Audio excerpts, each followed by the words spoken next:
Warhammer 40k Boltgun is not a boomer shooter. I'd like to get that out of the way from the start. It's an arena shooter. Let's keep going. I rented Boltgun on the Switch because I don't really know why. No, wait, I do know. It only got a physical release on the Switch. But what's the worst that could happen with a game that looks like this running on the Switch? Oh, it's on the Unreal Engine? I knew the answer before I started writing the script. Look, if you own any other system other than the Switch, consider buying Boltgun on that instead. And if you only own a Switch, buy another console before you buy this game. Why? Well, keep watching.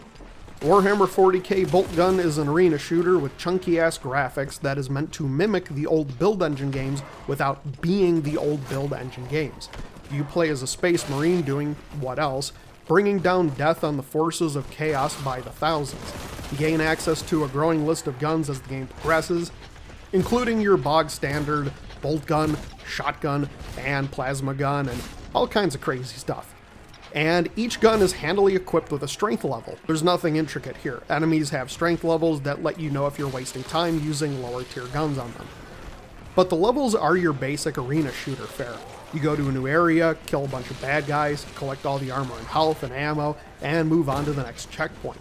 Story is only slightly more important than the kale they use to decorate the Pizza Hut buffet with. When the game works, it really works. And the real winners of the dev team are the sound designers who really make you feel like you're moving around in a 1-ton metal death machine.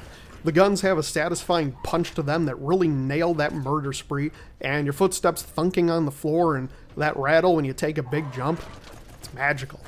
The secrets in this game barely qualify as secrets, considering a large number of them are hidden in plain sight, and you will just stumble upon them during your normal running around. The big secret found text feels unrewarding for the most part, because you never actually feel like you did anything to find the secrets. The secrets themselves are nothing to write home about. They don't even cross over into further levels, unlike actual boomer shooters that often give you stuff like maximum health and armor upgrades, or simple things like giving you access to better guns earlier. Oh, and armor is called contempt in this game. That's pretty fun. Before we get further, I should point out that I played roughly half of the game's story mode before quitting and deciding to do this video, and I'll explain why later on in this video. Actually, I'll explain now. Boltgun is virtually unplayable on the Switch. It's not as noticeable early on, but once you get to the later chapters in Episode 1 and definitely in Episode 2, the drawbacks of your glorified mobile phone are more obvious. Boltgun does this thing where there's a lot of enemies on screen, and it goes into slow motion and the game just chugs. And I don't mean the frames hitch, I mean the game goes into slow motion. There's nothing to ruin a fast-paced shooter quite like slowing it down to a crawl, and it gets frustrating because you're never quite sure when the action is going to suddenly ramp back up. If I wanted to go from 60 to 5 and stay there for 10 minutes straight, I'd enjoy the drive home from work every day. And this has to just be horrible optimization or a byproduct of the engine. I played Dusk, which runs on Unity, and that game maintains a crisp 60 FPS for the most part. A game that doesn't have 3D enemy sprites should not run this bad, even on the Switch. There are plenty of good accessibility options for those looking for them.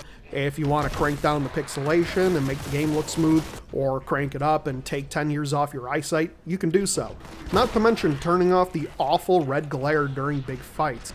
You can also unlock all levels, and if you're reviewing the game for IGN, you can pop on the infinite health and ammo perks whenever you want, and turn them off when gathering gameplay footage. You can also play the game on normal if you have the gaming skills of a toddler.